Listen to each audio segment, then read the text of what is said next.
हाँ जी मैडम, बताइए। आपने कहा था कि आना ही पड़ेगा मीटिंग में। जी मैम, आपने एकदम सही सुना। ओके मैडम, तो मैं तो आ गई पेरेंट्स टीचर मीटिंग में। अब बताइए इसका क्या रिपोर्ट है। इसके ना केवल पासिंग मार्क्स ही आए हैं, या फिर आप ये समझ लीजिए हमने ना आपकी बेटी को फेल होने से बचा लिया। लेकिन मैम, इसके इतने कम मार्क्स कैसे आए हैं? आप मुझसे पूछ रहे हो कम मार्क्स क्यों आए हैं इसके?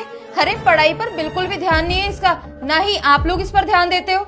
और आप लोगों को तो पता ही है ना, हमारे स्कूल का स्टैंडर्ड सिटी में सबसे ज्यादा हाई है, फिर भी आप लोग अपने बच्चों पर बिल्कुल भी ध्यान नहीं देते हो। मैम, यू नो व्हाट, हम दोनों ही हस्बैंड वाइफ वर्किंग है, इसी वजह से हम इस पे ध्यान नहीं दे पाते।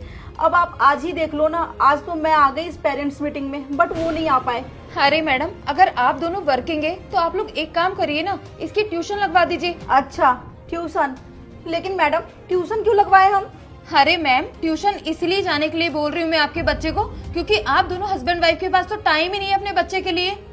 बेटा, आप क्लास में जाओ। मैडम, आप मुझे एक बात बताइए, अगर मुझे अपनी बेटी को ट्यूशन से ही एजुकेट करना होता तो मैं इतने बड़े स्कूल में अपनी बेटी का एडमिशन ही क्यों करवाती? व्हाट? आपके बोलने का मतलब क्या है मैम?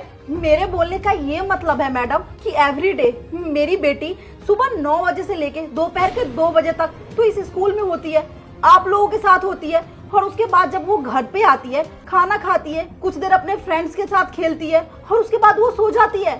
और वो इतनी छोटी बच्ची उसके बाद क्या ही कर लेगी मैडम? अरे 5 से 6 घंटे तो वो आप लोगों के साथ होती है। 5 से 6 घंटे में जब आप उसे नहीं पढ़ा पाते तो 1 घंटे मैं उसको दे दूंगी, या वो 1 घंटे ट्यूशन पढ़ लेगी, तो क्या ही नॉलेज मिल जाएगा उसे? अरे मैडम, मेरा वो मतलब नहीं था। अरे आपका क्या मतलब है ना मैडम, मैं अच्छे से समझ रही हूँ। और आपने क्या कहा था कि आप जॉब करते हो, जॉब मत करो वरना अपने बच्चों पे ध्यान नहीं दे पाओगे। एक बात बताओ मुझे, अगर हम जॉब नहीं करेंगे तो अपने बच्चे की फीस कहाँ से देंगे आपको? और मुझे तो मैम आप लोगों की एक बात बिल्कुल समझ में नहीं आती, जब सारा कुछ स्कूल से लेना है, फूड, यूनिफॉर्म, बुक्स, स्टेशनरी, फिर उसके बाद भी आप बोल रहे हो कि कोचिंग बाहर से। क्यों? इतना कुछ करने के बाद हम क्यों करवाए पढ़ाई बाहर से? अरे क्यों लगवाया उसका ट्यूशन? इतना सुनने के बाद आपको कुछ ना कुछ तो एहसास हुआ ही होगा। और देखिए मैडम, मैं ना आपको साफ बता दूं कि मैं अपनी बेटी को कहीं एडमिशन नहीं दिलवाने वाली। और मैडम, जब मैं आपको लाखों रुपए फीस दे रही हूँ तब मैं अपनी बेटी को बाहर ट्यूशन क्यों भेजूंगी? आप ना कान खोल के मेरी बात सुन लो, क्योंकि मैं यहाँ लाखों फीस देती हूँ तो आपका पूरा जिम्मेदारी बनता है कि मेरी बेटी के ना अच्छे मार्क्स आए। तो आई होप मैडम आप मेरी बात समझ तो गई होगी। और मैंने एक बात आपको और बता दूं, ये बात ना बस मेरी ही बच्ची के लिए नहीं था, ये ना स्कूल के सभी बच्चियों के लिए था। ओके देन, चलती हूँ मैं। मिलते हैं नेक्स्ट पीटीएम में।